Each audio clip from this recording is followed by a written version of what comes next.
Hello everyone, दी study top में आप लोगों का स्वागत है। आज की इस वीडियो में हम लोग जो है एडिटेरिया का 5000 प्लस एमसीक्यू को देखने वाले हैं, जो कि बहुविकल्पीय प्रश्न के रूप में समाहित किया गया है। ये पूरा बुक एनसीईआरटी पर आधारित होगा। आज की इस वीडियो में हम लोग जो है प्रैक्टिस सेट नंबर 28 को देखने वाले हैं। इससे पहले हम लोग जो है 1 से 27 तक कवर कर चुके हैं। जो लोग नहीं देखे हैं आप लोग मेरे प्लेलिस्ट में जाके देख सकते हैं। और इस वीडियो में हम लोग जो है एक्स्ट्रा फैक्ट को बताते हुए चलेंगे। जो लोग मेरे चैनल पर नहीं है प्लीज़ मेरे चैनल को लाइक एंड सब्सक्राइब कर दे, साथ में बेल आइकन को प्रेस कर दे ताकि जो भी वीडियो अपलोड करें आप तक पहुंच पाएगा। चलते हैं, एक एक क्वेश्चन को हम लोग बारीकी से कर लेते हैं। आप लोग वीडियो में लास्ट तक बने रहें। पहला क्वेश्चन देखिए, कर्क रेखा भारत के मध्य भाग से होकर गुजरती है, जिसके फलस्वरूप, तो इसका सही आंसर हो जाएगा आपका ऑप्शन नंबर बी हो जाएगा, देश के दक्षिणी आधे भाग में उष्णकटिबंधीय जलवायु पाई जाती है। कर्क रेखा जो है भारत के 8 राज्यों से होकर गुजरता है, ये भी याद रखिएगा। हम ऑलरेडी पहले से पढ़े हुए हैं, इसलिए आप लोगों को जो है इसका टेंशन बिल्कुल भी ना लेना है, एक्स्ट्रा फैक्ट पर ध्यान दें। दूसरा क्वेश्चन देखें, नेक्स्ट है आपका शिवालिक का विस्तार जो है, तो इसका सही आंसर हो जाएगा आपका ऑप्शन नंबर डी हो जाएगा, पोतावार बेसिन और तीस्ता के मध्य है। शिवालिक जो है बाह्य हिमालय और नवीन पर्वत का उदाहरण है, ये भी याद रखिएगा। और शिवालिक जो है सुनोजोइक काल का उदाहरण है। ऑप्शन ए में जो दिया गया है सिंधु और सतलज के मध्य, तो ये पंजाब हिमालय है। सतलज और काली के मध्य में जो है आपका कुमायूं हिमालय है, और सतलज और तीस्ता के मध्य में जो है आपका नेपाल हिमालय है। इस प्रकार आपका ऑप्शन डी हो जाएगा। नेक्स्ट है आपका कोड मुद्रास्फीति को परिभाषित किया जाता है, तो इसका सही आंसर है आपका ऑप्शन नंबर डी हो जाएगा, खाद्य मुद्रास्फीति तथा ईंधन मुद्रास्फीति दोनों को छोड़कर शीर्षक मुद्रास्फीति से है। नेक्स्ट है आपका हिंद महासागर तथा लाल सागर को कौन सी जल संधि जोड़ती है, तो इसका सही आंसर हो जाएगा आपका ऑप्शन नंबर सी हो जाएगा, बाब अल मंदेब संधि। ऑप्शन ए में जो दिया गया है मलक्का जल संधि, तो ये जो है अंडमान सागर को दक्षिण चीन सागर से जोड़ता है। हॉर्मुज जो है आपका ये फारस और ओमान को जो है आपस में जोड़ती है। नेक्स्ट है आपका रंगराजन समिति का संबंध किससे है, तो रंगराजन समिति का संबंध जो है आपका ऑप्शन सी हो जाएगा, भुगतान संतुलन से है। ऑप्शन ए में जो दिया गया राष्ट्रीय आय, तो दादा भाई नौरोजी के द्वारा जो है राष्ट्रीय आय का आकलन जो है 1867-68 में जो है poverty and British rule in India पुस्तक में जो है दादा भाई नौरोजी के द्वारा जो है राष्ट्रीय आय का आकलन किया गया था। प्रति व्यक्ति आय कितना बताया था, तो 20 रुपया बताया था, ये भी याद रखिएगा। जनसंख्या नीति से जो है स्वामीनाथन समिति का संबंध जनसंख्या नीति से है। और बैंकिंग सुधार से है नरसिम्हन समिति का संबंध है बैंकिंग सुधार से है। और राजा चलैया समिति का संबंध है कर सुधार से, ये भी याद रखिएगा। नेक्स्ट है आपका किसी व्यक्ति के वास्तविक जीवन स्तर का आकलन किसके द्वारा किया जाता है, तो इसका सही आंसर है आपका ऑप्शन नंबर सी हो जाएगा, प्रति व्यक्ति आय। प्रति व्यक्ति आय जो है सबसे ज़्यादा कहाँ है, तो गोवा में है। नेक्स्ट है आपका किसी भी अर्थव्यवस्था में पूंजी निर्माण किस पर निर्भर करता है, तो इसका सही आंसर हो जाएगा आपका ऑप्शन ए हो जाएगा, कुल बचत पर।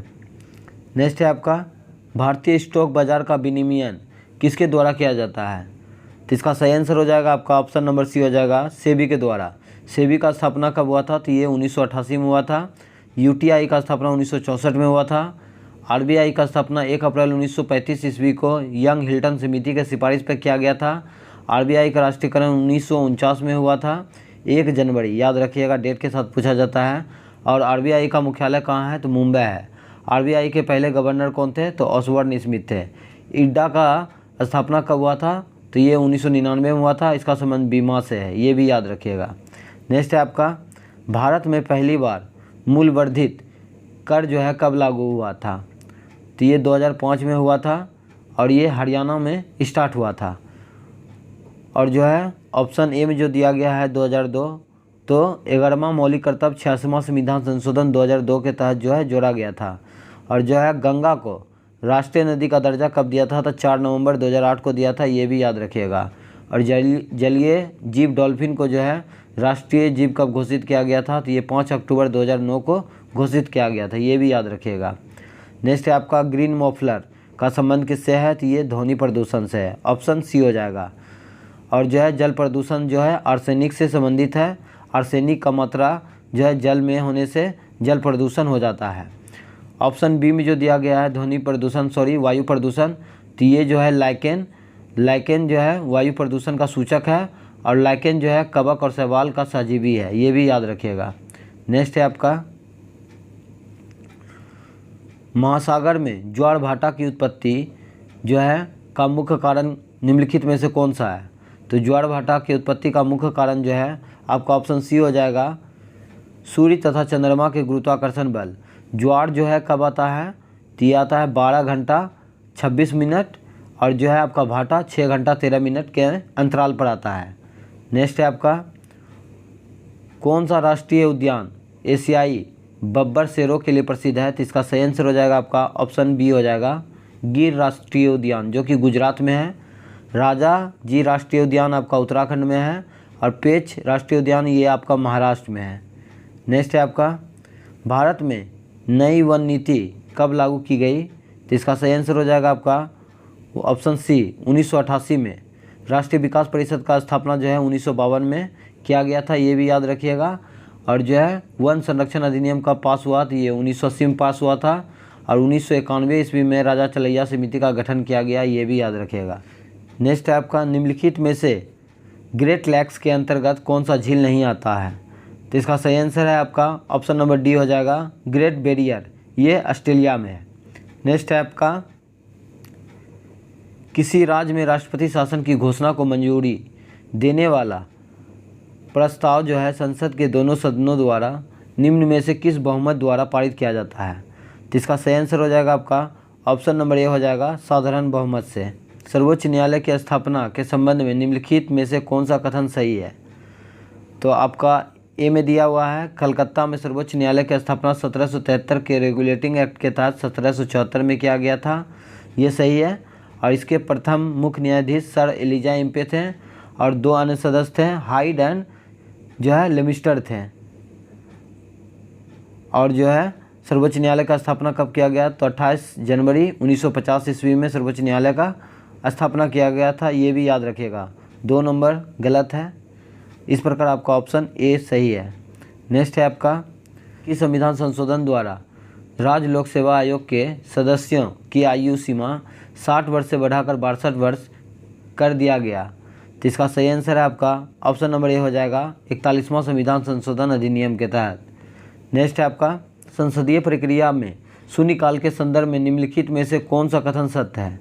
तो इसका सही आंसर हो जाएगा आपका ऑप्शन नंबर डी हो जाएगा, इनमें से सभी सत्य है। यह भारत की देन है, या 1962 ईस्वी से जारी है, या अनौपचारिक साधन है जिसमें संसद सदस्य बिना पूर्व सूचना के मामले उठा सकते हैं। इस प्रकार आपका ऑप्शन डी हो जाएगा सही। नेक्स्ट है आपका, प्रोटेम स्पीकर को कौन जो है नियुक्त करता है? तो इसका सही आंसर हो जाएगा आपका ऑप्शन नंबर ए हो जाएगा, भारत के राष्ट्रपति के द्वारा। भारत में एक राष्ट्रपति होगा, अनुच्छेद 52 के तहत प्रोटेम स्पीकर का काम होता है नवनिर्वाचित लोकसभा को शपथ दिलाना। ऑप्शन सी में जो दिया गया है लोकसभा अध्यक्ष, तो जो राष्ट्रपति जो है लोकसभा को जो है भंग करता है अनुच्छेद 85 के अनुसार। प्रधानमंत्री मंत्रिपरिषद के सलाह पर जो है राष्ट्रपति के द्वारा जो है प्रधानमंत्री का नियुक्त किया जाता है अनुच्छेद 75 के अनुसार। मंत्रिपरिषद 74 में है। उपराष्ट्रपति, भारत में एक उपराष्ट्रपति होगा अनुच्छेद 63 के अनुसार, और उपराष्ट्रपति राज्यसभा का पदेन सभापति होता है अनुच्छेद 64 के अनुसार। नेक्स्ट है आपका, निम्नलिखित में से कौन सा कथन सत्य नहीं है? तो इसका सही आंसर हो जाएगा आपका ऑप्शन नंबर डी, राष्ट्रपति अनुच्छेद 76 के अंतर्गत दोषी ठहराए गए किसी भी व्यक्ति के दंड को जो है क्षमा कर सकता है। क्षमादान जो है भारत के राष्ट्रपति अनुच्छेद 72 के अनुसार करते हैं, और अनुच्छेद 76 में भारत का महान्यायवादी का नियुक्ति भारत के राष्ट्रपति करते हैं, ये भी याद रखिएगा। ऑप्शन ए में जो दिया गया है, राष्ट्रपति का मासिक वेतन ये 5 लाख रुपया होता है। राष्ट्रपति का वेतन आयकर से मुक्त होता है, ये भी याद रखिएगा। और राष्ट्रपति देश का संवैधानिक प्रधान होता है, ये भी याद रखिएगा। भारत में एक राष्ट्रपति होगा अनुच्छेद 52। राष्ट्रपति कार्यपालिका का प्रधान होगा 53 के अनुसार। राष्ट्रपति का चुनाव अनुच्छेद 54 में हो गया। राष्ट्रपति का कार्यकाल रीति 55 में। राष्ट्रपति का पुनः निर्वाचन 57 में। राष्ट्रपति का योग्यता 58 में। राष्ट्रपति शपथ लेते हैं अनुच्छेद 60 के अनुसार। राष्ट्रपति जो है 61 के अनुसार जो है महाभियोग का प्रक्रिया लगाया जाता है राष्ट्रपति पर, और जो है अनुच्छेद 72 के अनुसार क्षमादान, और अनुच्छेद 85 के अनुसार लोकसभा को भंग कर सकते हैं। इतना सारा अनुच्छेद आप लोगों को कोई न कोई एग्जाम में देखने को मिलने वाला है। नेक्स्ट है आपका, भारत के संविधान में केंद्र तथा राज्यों के बीच शक्तियों का विभाजन उल्लेखित है। तो इसका सही आंसर हो जाएगा आपका ऑप्शन नंबर ए हो जाएगा, भारत शासन अधिनियम 1935 के तहत। भारत शासन अधिनियम 1935 को ब्लूप्रिंट के नाम से जाना जाता है, ये भी याद रखिएगा। ऑप्शन बी में जो दिया गया भारत शासन अधिनियम 1919, तो प्रत्यक्ष चुनाव प्रणाली का शुरुआत जो है भारत शासन अधिनियम 1919 के तहत हुआ था, और अप्रत्यक्ष चुनाव प्रणाली का शुरुआत जो है 1892 का जो है भारतीय परिषद अधिनियम के तहत जो है अप्रत्यक्ष चुनाव प्रणाली का शुरुआत हुआ था। ऑप्शन सी में जो दिया गया है भारतीय परिषद अधिनियम 1909, तो मार्लो मिंटो सुधार के नाम से जाना जाता है। नेक्स्ट है आपका, जूनागढ़ रियासत को किस माध्यम से भारत में मिलाया गया। तो इसका सही आंसर हो जाएगा आपका जनमत संग्रह से जो है जूनागढ़ रियासत को भारत में मिलाया गया था, और जो है पुलिस कार्रवाई के द्वारा जो है हैदराबाद को भारत में मिलाया गया था, और विलय पत्र के द्वारा जो है जम्मू कश्मीर को भारत में मिलाया गया था। नेक्स्ट है आपका, भारत की 22 भाषाओं का उल्लेख किस अनुसूची में किया गया है। तो इसका सही आंसर हो जाएगा आपका ऑप्शन बी हो जाएगा 8वीं अनुसूची में। संघ राज्य और संवर्ती सूची ये जो है आपका 7वीं अनुसूची के अंतर्गत आता है, और जो है भूमि सुधार अधिनियम जो है प्रथम संविधान संशोधन अधिनियम के तहत जो है 9वीं अनुसूची में जोड़ा गया था, ये भी याद रखिएगा। नेक्स्ट है आपका, वैदिक काल में अपराधियों को पकड़ने का कार्य कौन करता था। तो इसका सही आंसर हो जाएगा आपका ऑप्शन ए हो जाएगा उग्र करता था। वाजपति, गोचर भूमि के अधिकारी को वाजपति कहा जाता था, और स्पर्श ये जनता की गतिविधियों का नियंत्रित करता था। नेक्स्ट है आपका, द्वितीय क्रम के प्रमुख जैन संगीति कौन थे। तो इसका सही आंसर हो जाएगा आपका अजित नाथ थे, जिसका प्रतीक चिन्ह हाथी था। संभवनाथ का प्रतीक चिन्ह घोड़ा था। अरिष्टनेमी आपका 22वें तीर्थंकर थे, जिसका चिन्ह जो थे सर्प थे। और ऋषभदेव प्रथम तीर्थंकर थे, जिसको आदिनाथ के नाम से जाना जाता है, इसका प्रतीक चिन्ह सांड थे, ये भी याद रखिएगा। और महावीर स्वामी 24वां एवं अंतिम तीर्थंकर थे। वैष्णव धर्म के विषय में प्रारंभिक जानकारी मिलती है, तो ये उपनिषद से मिलता है। ऑप्शन सी हो जाएगा, उपनिषदों की संख्या 108 है, वेद की संख्या 4 है, वेदांग की संख्या 6 है। नेक्स्ट है आपका, अशोक के किस शिलालेख में आत्मनियंत्रण की शिक्षा दी गई है। तो ये आपका 6ठीं शिलालेख में दिया गया है। 4थी शिलालेख में आपका भेरी घोष की जगह धम घोष का जो है जिक्र किया गया है। और जो है अशोक के शिलालेख को जो है 1750 ईस्वी में किसने खोजा है, तो पाटलिपि पेंथेलर ने खोजा था, और जोसेफ प्रिंसेप ने 1837 ईस्वी में पढ़ा था। और जो है अशोक के शिलालेख की भाषा क्या थी, प्राकृतिक था, ये भी याद रखिएगा। नेक्स्ट है आपका, मानवीय जनसंख्या के श्रेष्ठतर जीवन यापन के लिए निम्न में से कौन सा कदम सर्वाधिक महत्वपूर्ण है। तो इसका सही आंसर है आपका ऑप्शन ए हो जाएगा वृक्षारोपण। नेक्स्ट है आपका विजयनगर आने वाला प्रमुख विदेशी यात्री अब्दुल रजाक किस देश का निवासी था। तो इसका सही आंसर हो जाएगा आपका ऑप्शन बी हो जाएगा फारस के निवासी थे। अब्दुल रजाक देवराय द्वितीय के दरबार में आया हुआ था, और निकोलो कोंटी देवराय प्रथम के दरबार में आए हुए थे, जो कि इटली के यात्री थे। नेक्स्ट है आपका, अकबर ने हरम दल से अपने को पूर्णतः मुक्त कब कर लिया था। तो इसका सही आंसर है आपका ऑप्शन बी हो जाएगा 1962 में। 1962 में जो है अकबर ने दास प्रथा का अंत किया था, और 1963 में जो है तीर्थ यात्रा को समाप्त किया था। 1582 ईस्वी में दीन इलाही धर्म को जो है चलाया था। 1583 ईस्वी में इलाही सम्मत का शुरुआत किया था। नेक्स्ट है आपका प्रथम कर्नाटक युद्ध किस संधि के तहत समाप्त हुआ था। तो इसका सही आंसर रह जाएगा आपका ऑप्शन ए हो जाएगा एला-सापल के संधि के तहत समाप्त हुआ था। प्रथम कर्नाटक युद्ध 1746 से 48 में हुआ था। द्वितीय कर्नाटक युद्ध 1749 से 54 के मध्य में हुआ था, और ये पौंडीचेरी की संधि के तहत जो है समाप्त हुआ था। और तीसरा कर्नाटक युद्ध जो है पेरिस के संधि के तहत समाप्त हुआ था।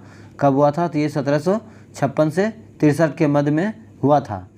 नेक्स्ट है आपका, प्रथम आंग्ल बर्मा युद्ध निम्नलिखित में से किसके समय में लड़ा गया था। तो इसका सही आंसर हो जाएगा आपका ऑप्शन ए हो जाएगा लॉर्ड एमहर्स्ट के समय में। प्रथम रेलगाड़ी जो है मुंबई से थाने के बीच में डलहौजी के समय में चलाया गया था।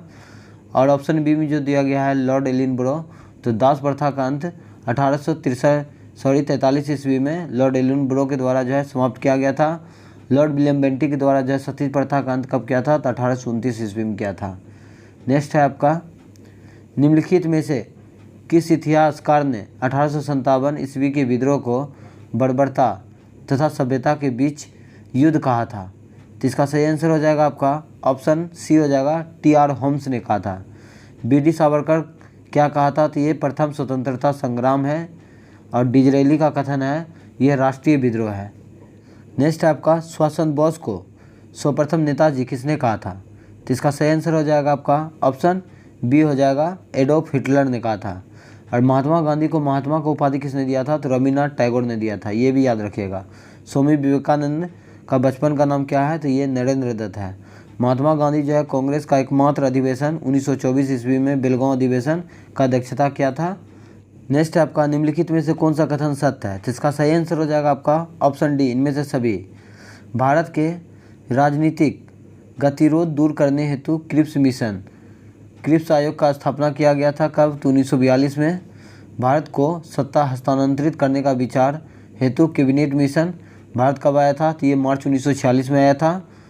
और शिक्षा के विकास हेतु सार्जेंट आयोग का गठन जो है 1944 में किया गया था। नेक्स्ट आपका, सूची 1 को सूची 2 से सुमिलित करना है, तो देख लेते हैं हम लोग। ऑप्शन ए में जो दिया गया है आपका पुष्पों का अध्ययन, तो ये एंथ्रोलॉजी का संबंध पुष्पों का अध्ययन से है। पराली पादपों का अध्ययन एग्रोनॉमी कहलाता है। पादप जीवाश्मों का अध्ययन जो है पेलियो बॉटनी कहलाता है। और कवक का अध्ययन माइकोलॉजी कहलाता है। इस प्रकार आपका ऑप्शन ए हो जाएगा। नेक्स्ट है आपका, R.H.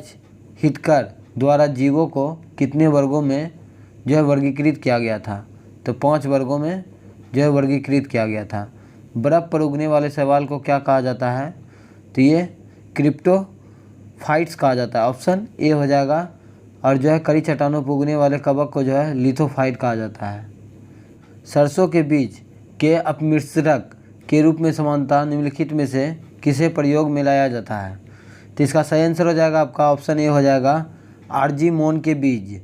नेक्स्ट है आपका, निम्नलिखित में से किस विटामिन की कमी से किलोसिस रोग होता है, तो इसका सही आंसर हो जाएगा आपका ऑप्शन ए हो जाएगा, विटामिन B2, जिसका रासायनिक नाम है राइबोफ्लोविन। विटामिन B3 को नियासिन के नाम से जाना जाता है। विटामिन B5 को पेंटोथेनिक एसिड के नाम से जाना जाता है। और विटामिन K का रासायनिक नाम है फियोक्विनोल। नेक्स्ट है आपका, सिनकोना पादप के किस भाग से कुनेन प्राप्त होता है, जिसका सही आंसर आपका छाल से। और बीज जो है कपास जो है बीज से प्राप्त किया जाता है, ये भी याद रखिएगा।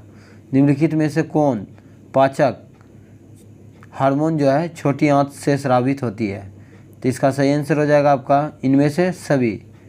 छोटी आंत का कुल लंबाई जो है 7 मीटर का होता है, ये भी याद रखिएगा। नेक्स्ट है आपका, कांच का लाल रंग निम्नलिखित में से किसके कारण होता है, तो इसका आंसर हो जाएगा आपका क्यूप्रस लवक के कारण होता है। कांच का गहरा नीला रंग जो है कोबाल्ट ऑक्साइड के कारण होता है। नेक्स्ट है आपका, सूची 1 को सूची 2 से सुमिलित करना है, तो देख लेते हैं। यूरेनियम का समस्थानिक जो है नाभिकीय ईंधन में किया जाता है। कोबाल्ट का कैंसर का उपचार में, आयोडीन का गलगंड में, और रेडियम का जो है द्वितीय कैंसर के रूप में किया जाता है। विटामिन B12 जो है कोबाल्ट में पाया जाता है, ये भी याद रखिएगा। नेक्स्ट है आपका, आवर्त सारणी के किस समूह को उत्कृष्ट गैसों का समूह कहते हैं, तो इसका सही आंसर हो जाएगा आपका समूह 18। उत्कृष्ट गैस के बाह्यतम कक्षा में 8 इलेक्ट्रॉन होते हैं, ये भी याद रखिएगा। नेक्स्ट है, सिल्वेनाइट निम्नलिखित में से किस धातु का यक्ष है, तो इसका सही आंसर हो जाएगा आपका सिल्वेराइट जो है आपका गोल्ड का है, सोना का है। और जो है हॉर्न सिल्वर चांदी का है। और जो है किसेराइट आपका मैग्नीशियम का है। और केसिटेराइट आपका टीन का है, ये भी याद रखिएगा। नेक्स्ट आपका, बड़ी जी गुरुत्वाकर्षण नियतांक के संबंध में कौन सा कथन सही नहीं है, तो इसका सही आंसर हो जाएगा आपका ऑप्शन बी, या एक सदिश राशि है जो कि गलत है। बड़ी जी का मान जो है 6.67 गुना 10⁻⁻11 newton metre square by KG square होता है।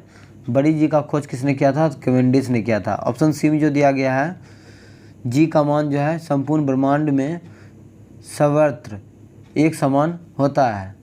नेक्स्ट है आपका, निम्नलिखित में से कौन सा जो है अनुप्रस्थ तरंग का उदाहरण है?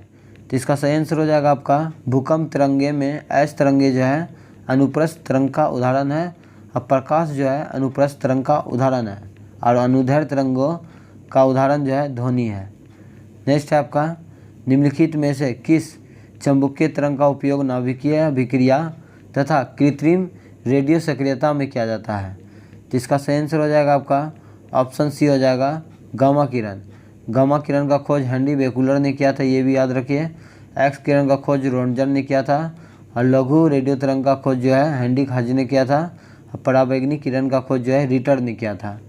नेक्स्ट है आपका, प्रकाश की किरण को प्रिज्म से गुजरने पर निम्नलिखित में से किस रंग का विचलन सर्वाधिक होगा? तो बैंगनी का जो है सर्वाधिक होता है, लाल का सबसे कम होता है। नेक्स्ट है आपका, अब हम लोग स्मरणीय तत्व को देख लेते हैं जो कि इम्पोर्टेंट है। गवर्नर जनरल, गवर्नर और वाइसराय प्रथम और अंतिम। तो बंगाल का गवर्नर जनरल जो है, प्रथम गवर्नर जनरल रॉबर्ट क्लाइव था, और अंतिम जो है कौन था? तो ये वारेन हेस्टिंग थे। बंगाल का गवर्नर जनरल जो है वारेन हेस्टिंग थे प्रथम, और अंतिम गवर्नर जनरल बंगाल के तो ये आपका लॉर्ड विलियम बेंटिक थे। भारत का गवर्नर जनरल जो है प्रथम कौन था? तो ये लॉर्ड विलियम बेंटिक थे, और भारत का अंतिम गवर्नर जनरल आपका लॉर्ड कैनिंग था। भारत का प्रथम वायसराय लॉर्ड कैनिंग था, और भारत का अंतिम वायसराय आपका लॉर्ड माउंटबेटन थे। भारत का भारतीय वायसराय प्रथम श्री राजगोपालाचार्य और अंतिम भी श्री राजगोपालाचार्य ही थे। भारत में द्वैध शासन व्यवस्था की शुरुआत रॉबर्ट क्लाइव ने किया था। मुगल सम्राट शाह आलम द्वितीय एवं अंग्रेजों के मध्य में इलाहाबाद का संधि 12 अगस्त 1765 को हुआ था। नेक्स्ट है आपका, रॉबर्ट क्लाइव ने बंगाल तथा बिहार के लिए उप दीवान क्रमशः नियुक्त किए थे। तो बंगाल के लिए आपका मोहम्मद रजा खान, और बिहार के लिए राजा सीताब राय। नेक्स्ट है आपका, भारत से द्वैध शासन व्यवस्था को समाप्त किसने किया था? तो वारेन हेस्टिंग ने किया था। वारेन हेस्टिंग ने ही सुरक्षा प्रकोष्ठ की नीति का प्रतिपादन किया था। इसने मुगल सम्राट को मिलने वाले वार्षिक पेंशन को बंद कर दिया था, ये भी याद रखिएगा। इसी के समय 1784 ईस्वी में पिट्स इंडिया एक्ट पारित हुआ था, और इसी के समय में बोर्ड ऑफ रेवेन्यू की स्थापना किया गया था। नेक्स्ट है आपका, इसी के समय में 1784 ईस्वी में सर विलियम जोन्स द्वारा दी एशियाटिक सोसाइटी ऑफ बंगाल की स्थापना किया गया था। इसने कोलकाता में प्रथम मदरसा का निर्माण जो है 1781 ईस्वी में वारेन हेस्टिंग के द्वारा किया गया था, और वारेन हेस्टिंग के समय में जो है जोनाथन डंकन ने बनारस में संस्कृत विश्वविद्यालय का स्थापना 1782 ईस्वी में किया था, ये भी याद रखिएगा। नेक्स्ट है आपका, भारत में नागरिक सेवा का जनक माना जाता है तो कॉर्नवालिस को। 1793 ईस्वी में इसने अस्थायी बंदोबस्त लागू किया था। भू राजस्व वसूलने हेतु रैयतवाड़ी व्यवस्था को लागू किया था कैप्टन रीड के द्वारा, और ये कुल भूमि का 51% भूमि पर कृषि किया जाता था, जो कि सबसे ज़्यादा था। भू राजस्व वसूलने हेतु माहलवाड़ी व्यवस्था को लागू किया था तो हॉट मैकेंजी ने किया था। कुल भूमि का जो है 30% भाग पर जो है माहलवाड़ी व्यवस्था के तहत जो है कृषि किया जाता था, ये भी याद रखिएगा। आज का सेशन कैसा लगा आप लोग कमेंट बॉक्स में ज़रूर बताइए। मिलते हैं नेक्स्ट वीडियो में, आज के लिए इतना ही। जय हिंद, जय भारत।